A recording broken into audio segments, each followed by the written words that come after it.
ಇವತ್ತು JDS ನಿಂದ ಇಂದು ಧರ್ಮಸ್ಥಳ ಚಲೋ ಇವತ್ತು JDS ನಿಂದ ಇಂದು ಧರ್ಮಸ್ಥಳ ಚಲೋ. ನಿಖಿಲ್ ಕುಮಾರಸ್ವಾಮಿ ಅವರ ನೇತೃತ್ವದಲ್ಲಿ ಧರ್ಮಸ್ಥಳ ಚಲೋ. ಇವತ್ತು ಹಾಸನದಿಂದ ಹೊರಟಿದಂತ ಧರ್ಮಸ್ಥಳ ಸತ್ಯ ಯಾತ್ರೆ ವೀರೇಂದ್ರ ಹೆಗಡೆಗೆ ಈಗಾಗಲೇ ಇವತ್ತು ವೀರೇಂದ್ರ ಹೆಗಡೆ ಅವರನ್ನ ಭೇಟಿ ಮಾಡಿದಂತ ನಿಯೋಗ ಭೇಟಿ ಮಾಡಿ ಅವರ ಜೊತೆ ಮಾತುಕತೆ ಆಗಿ ಇವತ್ತು ಸಮಾವೇಶವೂ ಕೂಡ ಇತ್ತಲ್ಲ. ನಮ್ಮ ಧರ್ಮ, ನಮ್ಮ ಸಂಸ್ಕೃತಿ, ನಮ್ಮ ಕ್ಷೇತ್ರ ಉಳಿವಿಗಾಗಿ ನಿಖಿಲ್ ಕುಮಾರಸ್ವಾಮಿ ಅವರು ಯಾತ್ರೆಯನ್ನ ಮಾಡಿದ್ರು. ಷಡ್ಯಂತ್ರ ಹಿಂದೆ ಇರುವಂತವರನ್ನ ಬಂಧನಕ್ಕೆ ಆಗ್ರಹ ಕೂಡ ಮಾಡಿತು JDS ನಿಯೋಗ. ಧರ್ಮಸ್ಥಳದ ಅಮೃತ ವರ್ಷಣೆ ಸಭಾಂಗಣದಲ್ಲಿ ಇವತ್ತು ಸಮಾವೇಶವೂ ಕೂಡ ಹಮ್ಮಿಕೊಂಡಿದ್ರು. ಸಾಕಷ್ಟು ನಾಯಕರು ಕೂಡ ಮಾತಾಡಿದ್ರು. ಹೆಗಡೆ ಅವರ ಜೊತೆ ನಾವಿದ್ದೀವಿ ಅನ್ನುವಂಥ ರೀತಿಯಾಗಿ ನಿಖಿಲ್ ಕುಮಾರಸ್ವಾಮಿ ಅವರು ಇಲ್ಲಿ ತೋರಿಸ್ಕೊಟ್ರು. ಸೊ ಗಮನಿಸಬಹುದು ನೋಡಿ, ಇದೇ ವಿಚಾರಕ್ಕೆ ಸಂಬಂಧಪಟ್ಟ ಹಾಗೆ ಒಂದಿಷ್ಟು ನಿಖಿಲ್ ಕುಮಾರಸ್ವಾಮಿ ಅವರು ಕೂಡ ಮೊದಲನೇದಾಗಿ ಮಾತಾಡಿದ್ದಾರಂತೆ. ಧರ್ಮಸ್ಥಳದಲ್ಲಿ ಏನ್ ಮಾತಾಡಿದ್ದಾರೆ, ಏನ್ ಕತೆ ಅನ್ನೋದನ್ನ ಒಂದ್ಸರಿ ಗಮನಿಸೋಣ. ಹಲವಾರು ಜಿಲ್ಲೆಗಳು, ತಾಲೂಕುಗಳು, ಹಳ್ಳಿಗಳಿಂದ ಬೆಂಗಳೂರು ಸಿಟಿನೂ ಸೇರಿದಂತೆ ಇವತ್ತು ಬಹಳ ದೂರದಿಂದ ನೀವೆಲ್ಲರೂ ದೊಡ್ಡ ಸಂಖ್ಯೆಯಲ್ಲಿ ಬಂದಿದ್ದೀರಿ.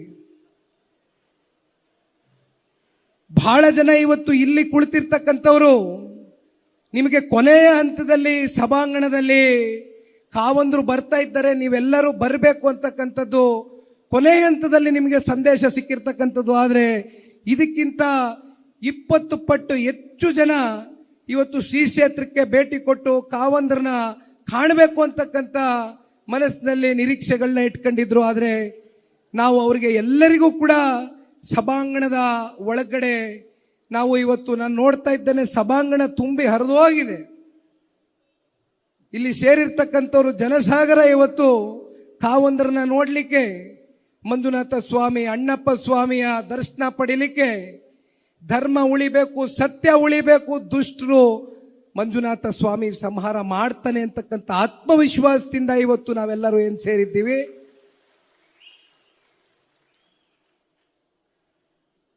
ಕಾವಂದ್ರು ಯಾವತ್ತೂ ಕೂಡ ಏನನ್ನು ಬಯಸಿದವರಲ್ಲ.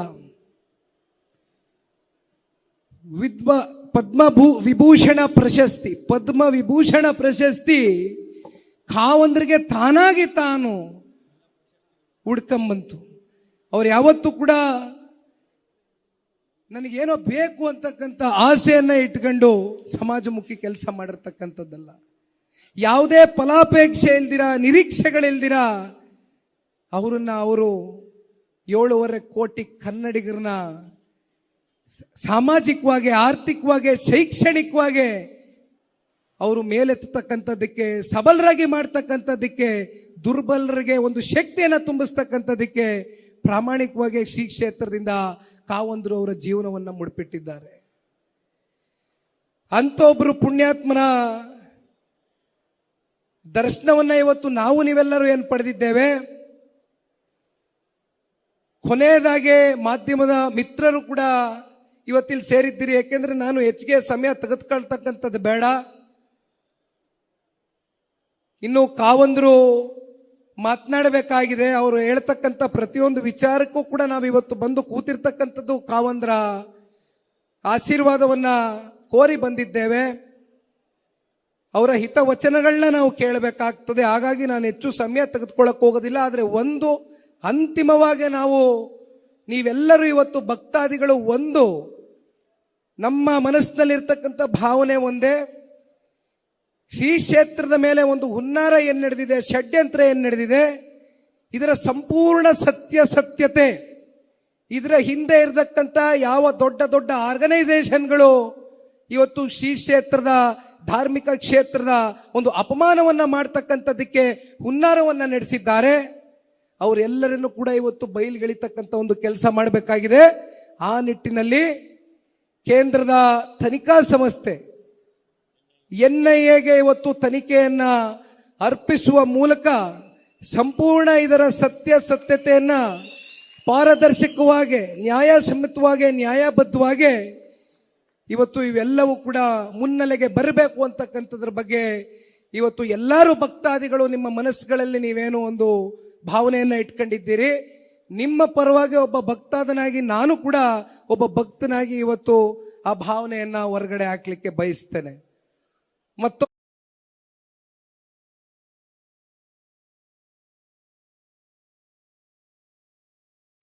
ನೋಡಿ, ಒಂದು ಕಡೆ ನಿಖಿಲ್ ಕುಮಾರಸ್ವಾಮಿ ಅವರು ಮಾತಾಡ್ತಾ ಇದ್ರು, ಇನ್ನು ಮತ್ತೊಂದು ಕಡೆ ನಾಳೆ ಬಿಜೆಪಿಯಿಂದ ಧರ್ಮಸ್ಥಳ ಚಲೋ. ಇಂದು ಧರ್ಮಸ್ಥಳಕ್ಕೆ ತೆರಳಿರುವಂತಹ ವಿಜೇಂದ್ರ, ಮೈಸೂರಿನಿಂದ ಧರ್ಮಸ್ಥಳಕ್ಕೆ ತೆರಳಿರುವಂತಹ ಆರ್ ಅಶೋಕ್, ಬೆಂಗಳೂರಿನಿಂದ ಚಲವಾದಿ ನಾರಾಯಣ ಸ್ವಾಮಿ ಅವರು ಪ್ರಯಾಣವನ್ನ ಬೆಳೆಸಿದ್ದಾರೆ. ಇಂದು ರಾತ್ರಿ ಉಜ್ಜೇರಿಯಲ್ಲಿ ವಾಸ್ತವ್ಯ ಹೂಡಲಿದ್ದಾರೆ ಬಿಜೆಪಿ ನಾಯಕರು. ನಾಳೆ ಮಧ್ಯಾಹ್ನ ಧರ್ಮಸ್ಥಳದಲ್ಲಿ ನಾಯಕರಿಂದ ಪಾದಯಾತ್ರೆ ನಡೆಸಿ ಬಳಿಕ ಬೃಹತ್ ಸಮಾವೇಶಕ್ಕೆ ಒಂದಿಷ್ಟು ಪ್ಲಾನ್ ಕೂಡ ಮಾಡಿಕೊಂಡಿದ್ದಾರೆ. SDM ಕಾಲೇಜು ಮೈದಾನದಲ್ಲಿ ನಡೆಯಲಿರುವಂತಹ ಈ ಸಮಾವೇಶ, ಧರ್ಮಸ್ಥಳ ಷಡ್ಯಂತ್ರ ವಿರುದ್ಧ ಧ್ವನಿ ಎತ್ತಲು ಬಿಜೆಪಿ ಒಂದ್ ಕಡೆ ಸಜ್ಜಾಗ್ಬಿಟ್ಟಿದೆ, ಸರಿಯಾದಂತ ಸಜ್ಜಾಗ್ಬಿಟ್ಟಿದೆ. ನೋಡಿ, ನಾಯಕರು, ಬಿಜೆಪಿ ನಾಯಕರು, JDS ನಾಯಕರು ಪ್ರತಿಭಟನೆ, ಒಂದಿಷ್ಟು ಆರೋಪ ಪ್ರತ್ಯಾರೋಪ, ಸೊ ಈ ರೀತಿಯಾದಂಥದ್ದು. ನೋಡಿ, ಈಗ ಬಿಜೆಪಿ ನಾಯಕರು, JDS ನಾಯಕರು ರೋಶ್ನಿ ಟೊಂಕ ಕಟ್ಟಿ ನಿಂತ್ಬಿಟ್ಟಿದ್ದಾರೆ. ಹೆಂಗಾದ್ರೂ ಮಾಡಿ ಧರ್ಮಸ್ಥಳ ಚಲೋ, ಧರ್ಮಸ್ಥಳ ಯಾತ್ರೆ, ಧರ್ಮಸ್ಥಳ ಸಂಪೂರ್ಣವಾಗಿ, ಅಂದ್ರೆ ಬಿಜೆಪಿ ನಾಯಕರಾಗಿರ್ಬೋದು, JDS ನಾಯಕರಾಗಿರ್ಬೋದು, ನಾವು ಧರ್ಮಸ್ಥಳವನ್ನ ಉಳಿಸ್ತೀವಿ ಅಂತ ಹೋರಾಟವನ್ನು ನಡೆಸ್ತಾ ಇದ್ದಾರೆ. ಅಂದ್ರೆ ಜನರು ಒಂದು ಕಡೆ ಪ್ರಶ್ನೆ ಮಾಡ್ತಾ ಇದ್ದಾರೆ, ಈ ಪ್ರತಿಭಟನೆ ಈ ಹಿಂದೆ ಆಗಿರುವಂಥ ಘಟನೆಗಳ ವಿಚಾರಕ್ಕೆ ಸಂಬಂಧಪಟ್ಟ ಹಾಗೆ ಯಾಕೆ ಮಾಡಲಿಲ್ಲ ಇವರು? ಬಿಜೆಪಿ ಆಗಿರ್ಬೋದು, JDS ಆಗಿರ್ಬೋದು, ಕಾಂಗ್ರೆಸ್ ಆಗಿರ್ಬೋದು, ಯಾಕೆ ಮಾಡಲಿಲ್ಲ? ಸೊ ಈ ಸಂದರ್ಭದಲ್ಲೇ ಧ್ವನಿ ಎತ್ತುವಂಥ ಕೆಲಸವನ್ನ ಯಾಕೆ ಮಾಡ್ತಾ ಇದ್ದಾರೆ? ಸೊ ನೋಡಿ, ಈ ರೀತಿಯಾದಂಥ ಪ್ರಶ್ನೆ ಜನರು ಕೂಡ ಮಾಡ್ತಾ ಇದ್ದಾರೆ. ನಾವು ಕೂಡ ಒಂದಿಷ್ಟು ಪ್ರಶ್ನೆಯನ್ನ ಮಾಡ್ತೀವಿ, ಯಾಕಪ್ಪ ಆ ಸಂದರ್ಭದಲ್ಲಿ ಯಾಕೆ ಬಿಜೆಪಿ ನಾಯಕರು ಮಾಡಲಿಲ್ಲ, JDS ನಾಯಕರು ಮಾಡಲಿಲ್ಲ, ಇನ್ನು ಕಾಂಗ್ರೆಸ್ ನಾಯಕರು ಮಾಡಲಿಲ್ಲ? ಆ ಸಂದರ್ಭದಲ್ಲಿ ಯಾರೂ ಕೂಡ ಅವರ ಕಣ್ಣಿಗೆ ಕಾಣಿಸಲಿಲ್ಲ. ಆ ಸಂದರ್ಭದಲ್ಲಿ ಏನಾಗಿತ್ತು, ಏನು ಕತೆ, ಏನು ಮಾಡಬೇಕು ಅಂತ ಅವ್ರ ಗಮನಕ್ಕೆ ಬರಲಿಲ್ಲ. ಬಟ್ ಇದೀಗ ಬಿಜೆಪಿ ನಾಯಕರು, JDS ನಾಯಕರು, ಕಾಂಗ್ರೆಸ್ ನಾಯಕರು ಟೊಂಕ ಕಟ್ಟಿ ನಿಂತುಬಿಟ್ಟಿದ್ದಾರೆ. ಧರ್ಮಸ್ಥಳ ಚಲೋ ಸತ್ಯ ಯಾತ್ರೆ ಅನ್ನುವಂಥ ಲೆಕ್ಕಾಚಾರದಲ್ಲಿ ಕೂಡ ಹೋಗ್ತಾ ಇದ್ದಾರೆ. ನೋಡಿ, ನಾಳೆ ಒಂದಿಷ್ಟು ಸಮಾವೇಶವನ್ನ ಬಿಜೆಪಿ ನಾಯಕರು ಹಮ್ಮಿಕೊಂಡಿದ್ದಾರಂತೆ. ಸಿದ್ಧತೆ ಕೂಡ ಬಹಳ ಭರದಿಂದ ಸಾಗಿದೆ. ಇವತ್ತು ವಿಜೇಂದ್ರ ಕೂಡ ಅಲ್ಲೇ ವಾಸ್ತವ ಹೂಡ್ತಾರೆ ಉಜಿರೆಯಲ್ಲಿ ಇದ್ದಂಥ ಸಂದರ್ಭದಲ್ಲಿ ಈ ಕಡೆ ನಾರಾಯಣ ಸ್ವಾಮಿ ಹೋಗಿದ್ದಾರೆ, ಮೈಸೂರಿನಿಂದ ಆರ್ ಅಶೋಕ್ ಅವರು ಹೋಗಿದ್ದಾರೆ. ಇವತ್ತು ಚಾಮುಂಡಿ ಬೆಟ್ಟಕ್ಕೂ ಕೂಡ ಭೇಟಿ ಕೊಟ್ಟರು ಆರ್ ಅಶೋಕ್ ಅವರು. ಅಲ್ಲಿಯೂ ಕೂಡ ಒಂದಿಷ್ಟು ಪ್ರಸ್ತಾಪವನ್ನ ಮಾಡಿದ್ರು. ಯಾರ್ಯಾರು ಇದರ ವಿರುದ್ಧ ಷಡ್ಯಂತ್ರ ಮಾಡುವಂತ ಕೆಲಸವನ್ನ ಮಾಡ್ತಾ ಇದಾರಲ್ಲ, ಅವರೆಲ್ಲ ಕೂಡ ಬಯಲಿಗಿಳುವಂತ ಕೆಲಸ ಮಾಡಬೇಕು. ಹೌದ್ರಿ, ಧರ್ಮಸ್ಥಳದ ವಿರುದ್ಧ ಯಾರಾದರೂ, ದೇವಸ್ಥಾನದ ವಿರುದ್ಧ ಷಡ್ಯಂತ್ರ ಮಾಡುವಂಥ ಕೆಲಸವನ್ನ ಮಾಡಿದ್ರೆ ಅವರು ಯಾರೇ ಆದರೂ ಕೂಡ, ಎಂಥ ಪ್ರಭಾವಿ ವ್ಯಕ್ತಿ ಆದರೂ ಕೂಡ ಅವನ ವಿರುದ್ಧ ಕಾನೂನು ಕ್ರಮ ಆಗಬೇಕು. ನೋಡಿ, ಈ ಷಡ್ಯಂತ್ರ ರೂಪಿಸೋದಕ್ಕೆ ಎಲ್ಲಿಂದ ಮೂಲ ಹಣ ಬರ್ತಾ ಇದೆ, ಯಾವ ಸಂಸ್ಥೆಗಳು ಹಣವನ್ನು ಕೊಡ್ತಾ ಇದ್ದಾರೆ, ಅದು ಕೂಡ ತನಿಖೆ ಆಗಬೇಕು. ಇಡಿ ಇಲಾಖೆಯಿಂದ ತನಿಖೆ ಆಗಬೇಕು. SIT ಅಧಿಕಾರಿಗಳು ನಿಷ್ಪಕ್ಷವಾದಂಥ ತನಿಖೆಯನ್ನು ಮಾಡ್ತಾ ಇದ್ದಾರೆ. ಸೊ ನೋಡ್ತಾ ಇರ್ಬೋದು ದೃಶ್ಯಾವಳಿಗಳು. ಏನ್ ಹೇಳ್ತೀರಾ ರೋಶ್ನಿ ಇದೇ ವಿಚಾರಕ್ಕೆ ಸಂಬಂಧಪಟ್ಟ ಹಾಗೆ? ನೀವು ನೋಡಿ, ಈಗಷ್ಟೇ ನೀವು ಹೇಳಿದ್ರೆ ಒಂದ್ ಪ್ರಶ್ನೆ ಕೇಳ್ತೀವಿ, ಏನು ಅಂತಂದ್ರೆ, ಯಾಕೆ ಇಷ್ಟು ದಿನ ಸರ್ಕಾರ, ಅದು ಯಾವುದೇ ಪಕ್ಷ ಇರಲಿ, ಇಷ್ಟು ದಿನ ಯಾರು ಕೂಡ ಮಾತಾಡಿಲ್ಲ ಅಂತ. ಆದ್ರೆ ಒಂದು ಮಾತು ಹೇಳ್ತೀನಿ, ಇಲ್ಲಿ ಕ್ಲಿಯರ್ ಆಗಿ ಸ್ಪಷ್ಟವಾಗಿ ಗೊತ್ತಾಗ್ತಾ ಇದೆ ನನ್ನ ಪ್ರಕಾರ. ಏನು ಅಂತಂದ್ರೆ, ಧರ್ಮಸ್ಥಳ ಅನ್ನೋ ಒಂದು ಕೇಸ್ ಇಟ್ಕೊಂಡು ಎಲ್ಲರೂ ಕೂಡ ರಾಜಕೀಯ ಮಾಡ್ತಿದ್ದಾರೆ. ಅದಂತೂ ಕೂಡ ನನ್ನ ಅಭಿಪ್ರಾಯ ನಾನು ಹೇಳ್ತಾ ಇದ್ದೀನಿ. ಇಲ್ಲಿ ಪ್ರಶ್ನೆ ಅಲ್ಲ, ನನ್ನ ಅಭಿಪ್ರಾಯನೇ ಹೇಳ್ತಾ ಇದ್ದೀನಿ. ಯಾಕೆ ಅಂತಂದ್ರೆ, ಅದು ಕಾಂಗ್ರೆಸ್ ಇರ್ಬೋದು, ಬಿಜೆಪಿನೇ ಇರ್ಬೋದು, ಅಥವಾ JDS ಇರ್ಬೋದು, ಎಲ್ಲರೂ ಕೂಡ ಸಿಕ್ಕಿದವರು ಕೂಡ ಎಲ್ಲರೂ ಈಗ ಧರ್ಮಸ್ಥಳಕ್ಕೆ ಇವಾಗ ನೆನಪಾಗ್ಬಿಟ್ಟಿದೆ. ಧರ್ಮಸ್ಥಳ ಈಗ ಎಲ್ಲರೂ ಕೂಡ ಧರ್ಮಸ್ಥಳ ಚಲೋ ಅಂತ ಈಗ ಯಾತ್ರೆಗಳನ್ನ ಮಾಡ್ಕೊತಿದ್ದಾರೆ. ಹಾಗಾದ್ರೆ ಇಷ್ಟು ದಿನ ಇವರೆಲ್ಲ ಯಾಕೆ ಹೋಗಿಲ್ಲ? ಇಷ್ಟು ದಿನ ಧರ್ಮಸ್ಥಳ ನೆನಪಾಗಿಲ್ವಾ ಯಾರಿಗೂ? ಇಷ್ಟು ದಿನ ಏನು ಆ ಒಂದು ಕ್ಷೇತ್ರ ನೆನಪಾಗಿಲ್ವಾ ಯಾರಿಗೂ? ಇಷ್ಟು ದಿನ ಇವ್ರಿಗೆ ನಂಬಿಕೆ ಇರ್ಲಿಲ್ವಾ? ಯಾವಾಗ ಇಲ್ಲಿ ಏನು ಆ ಒಂದು ಶೋಧ ಕಾರ್ಯದಲ್ಲಿ ಏನು ಸಿಗೋದಿಲ್ಲ, ಅಥವಾ ಈ ಒಬ್ಬ ಚಿನ್ನಯ್ಯ ಏನಿದ್ದಾನೆ ಎಲ್ಲವೂ ಸುಳ್ಳು ಹೇಳ್ತಾನೆ ಅಂತ ಹೇಳಿ ಯಾವಾಗ ಇವ್ರಿಗೆ ಗೊತ್ತಾಗತ್ತೋ, ಅದಾದ ನಂತರ ಒಂದೊಂದೇ ಪಕ್ಷ ಹೊರಗೆ ಬರುತ್ತೆ. ಅಂದ್ರೆ ಸಡನ್ ಆಗಿ ಫಸ್ಟ್ ಟೈಮ್ ಯಾರು ವಿಜಯೇಂದ್ರ ಸಡನ್ ಆಗಿ ಧರ್ಮಸ್ಥಳ ಭೇಟಿ ನೀಡ್ತಾರೆ. ವಿಜಯೇಂದ್ರ, ಚಲವಾದಿ, ಆಮೇಲೆ CT ರವಿ ಅವರು ಎಲ್ಲರೂ ಕೂಡ ಸೇರಿ ದಿಢೀರಾಗಿ ಧರ್ಮಸ್ಥಳಕ್ಕೆ ಭೇಟಿ ನೀಡ್ತಾರೆ. ಅಲ್ಲಿ ದೇವ್ರ ದರ್ಶನ ಪಡಿತಾರೆ ಫಸ್ಟ್. ಅದಾದ ನಂತರ ಅಲ್ಲಿ ಧರ್ಮಾಧಿಕಾರಿಯನ್ನ ಭೇಟಿ ಆಗ್ತಾರೆ, ಮಾತಾಡ್ತಾರೆ. ಇಲ್ಲಿ ಅದಾದ ನಂತರ ಇದೀಗ ನೋಡಿ, ಮತ್ತೆ ಈಗ JDS ಅವ್ರು ಸ್ಟಾರ್ಟ್ ಮಾಡ್ಕೊಂಡ್ರು. ಇವಾಗ ನಿಖಿಲ್ ಕೂಡ ಹೋಗ್ತಾರ ಅಂತ. ಅಂದ್ರೆ ಇಲ್ಲಿ ನಿಮ್ಗೆ ಅನ್ಸಲ್ವಾ, ಇಲ್ಲಿ ಕ್ಲಿಯರ್ ಆಗಿ ಹೊರಗಡೆ ಪಿಕ್ಚರ್ ಗೊತ್ತಾಗ್ತಾ ಇದೆ, ಜನಗಳಿಗೆ ಅರ್ಥ ಆಗ್ತಾ ಇಲ್ಲ. ಇಲ್ಲಿ ಒಂದೇ ಒಂದು ಪ್ಲಸ್ ಪಾಯಿಂಟ್ ಇಟ್ಕೊಂಡಿದ್ದಾರೆ. ಹೌದು, ಸದ್ಯಕ್ಕೆ ಟ್ರೆಂಡ್ ಅಲ್ಲಿ ಧರ್ಮಸ್ಥಳ ಟಾಪಿಕ್ ಇದೆ, ಇದ್ರಲ್ಲೇ ರಾಜಕೀಯ ಮಾಡೋಣ. ಯಾಕೆ ಇಲ್ಲಿ ನೋಡಿ, ಗಮನಿಸಬೇಕಾಗಿರುವಂತದ್ದು ಏನ್ ಗೊತ್ತಾ ರೋಶ್ನಿ? ನಾನ್ ಕಾಪಾಡ್ತೀನಿ ಮಂಜುನಾಥನ ನಾನ್ ಕಾಪಾಡ್ತೀನಿ ಅಂತ ಇವರು ಪೈಪೋಟಿಗೆ ಬಿದ್ದ್ಬಿಟ್ಟಿದ್ದಾರೆ. ನೋಡಿ, ಕೋಟ್ಯಾಂತರ ಭಕ್ತರಿಗೆ ಕಾಪಾಡುವಂತ ಅಣ್ಣಪ್ಪ ಸ್ವಾಮಿ, ಮಂಜುನಾಥ ಸ್ವಾಮಿ ಎಲ್ಲರನ್ನ ಕಾಪಾಡುವಂತ ದೈವ ರೀ, ಎಲ್ಲರನ್ನ ಕೂಡ ಕಾಪಾಡುವಂತ ದೈವ. ಅಂತ ದೈವನನ್ನೇ ಇವರು ಕಾಪಾಡೋದಕ್ಕೆ ಹೊರಟಿರುವಂತ ಕೆಲಸ. ನೋಡಿ, ಈ ರೀತಿಯಾದಂತ ಘಟನೆಗಳು ಇದೇ ವಿಚಾರಕ್ಕೆ ಸಂಬಂಧಪಟ್ಟ ಹಾಗೆ ಸಾಕಷ್ಟು ಮಾತಾಡೋದು ಕುಂತ್ಕೊಂಡ್ರೆ ತುಂಬಾ ಇದೆ. ನೋಡಿ, ವೀರೇಂದ್ರ ಹೆಗಡೆ ಅವರು ಕೂಡ ಮಾತಾಡಿದ್ದಾರೆ, ಹಾಗೆ JDS ನಾಯಕರು ಕೂಡ ಒಂದಿಷ್ಟು ಮಾತಾಡಿದ್ದಾರೆ ಅನ್ನುವಂಥದ್ದು ಕೂಡ ಇದೆ. ನೋಡಿ, ತನಿಖೆ ಮುಗಿಯುವ ತನಕ ಸದ್ಯ ನಾನೇನು ಮಾತನಾಡೋದಿಲ್ಲ.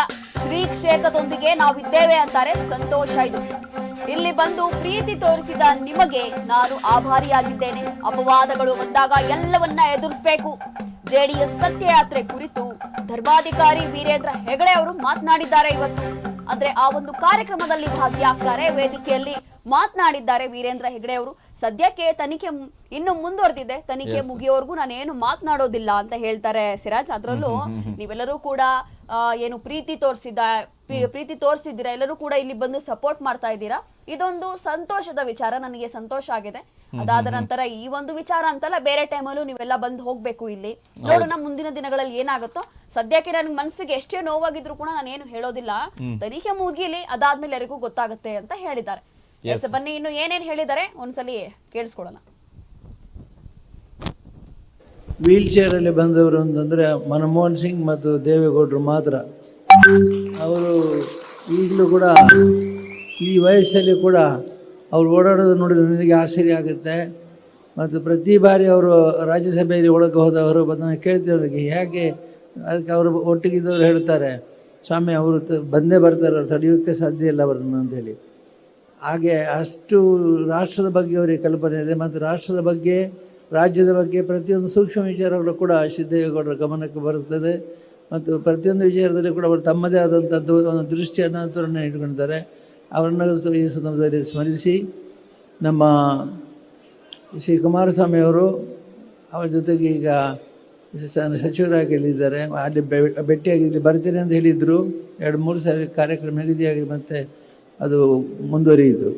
ನಿಖಿಲ್ ಕುಮಾರಸ್ವಾಮಿ ಅವರೇ ಮತ್ತು ಇತರ ಎಲ್ಲ ಇಲ್ಲಿ ಪಕ್ಷದ ಶಾಸಕರೇ ಮತ್ತು ಮಾಜಿ ಶಾಸಕರೇ, ಈಗ ಶ್ರೀ ದೇವೇಗೌಡರವರನ್ನು ನಾನು ಸ್ಮರಿಸಿದೆ. ಅದರಲ್ಲಿಯೂ ಕೆಲವು ಅಪವಾದಗಳು ಬಂದಾಗ ಅದನ್ನು ಎದುರಿಸಲಿಕ್ಕೆ ನಾವು ಭಾಳ ತಯಾರಿದ್ದೇವೆ. ನಾನು ಮತ್ತು ನನ್ನ ಸಹೋದರರು ತಯಾರಿದ್ದೇವೆ ನಾವೇ. ಹಾಗಾಗಿ ನಾವು ಯಾವುದೇ ಕ್ಷೇತ್ರದಲ್ಲಿ ಇಂತಹ ಘಟನೆಗಳು ನಮ್ಮ ಕ್ಷೇತ್ರದಲ್ಲಿ ನಡೆದಿಲ್ಲ, ನಡೆಯುವುದೂ ಇಲ್ಲ ಅಂತ ನಿಮಗೆ ಮಾತು ಕೊಡ್ತಾ, ಮತ್ತು ಈಗ ಈ ಕ್ಷೇತ್ರದಲ್ಲಿ ನಡೆಯುವಂಥ ಎಲ್ಲ ಕಾರ್ಯಕ್ರಮಗಳಲ್ಲಿ ಕೂಡ ಸತ್ಯಕ್ಕೆ ವಿರುದ್ಧವಾಗಿ ಯಾವುದು ನಡೆಯುವುದಿಲ್ಲ ಈ ಕ್ಷೇತ್ರದಲ್ಲಿ.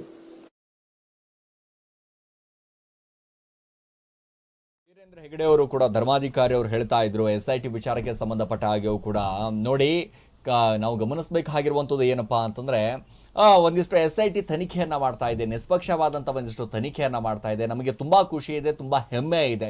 ಯಾಕಂದ್ರೆ ಧರ್ಮಾಧಿಕಾರಿಯವರು ಕೂಡ ಈ SIT ತನಿಖೆ ಆಗುತ್ತೆ ಅಂತಂದಾಗ ಸ್ವಾಗತವನ್ನ ಮಾಡಿದ್ರು. ಹೌದು, ಈ ರೀತಿಯಾದಂಥ ಒಂದಿಷ್ಟು ಆರೋಪ ಕೇಳಿ ಬಂದಿದೆಯಲ್ಲ, ಅದು ನಿಷ್ಪಕ್ಷವಾದಂಥ ಒಂದು ತನಿಖೆ ಆಗಲಿ ಅಂತದ್ದು ಧರ್ಮಾಧಿಕಾರಿಯವರು ಕೂಡ ಸ್ವಾಗತವನ್ನ ಮಾಡಿದ್ರು.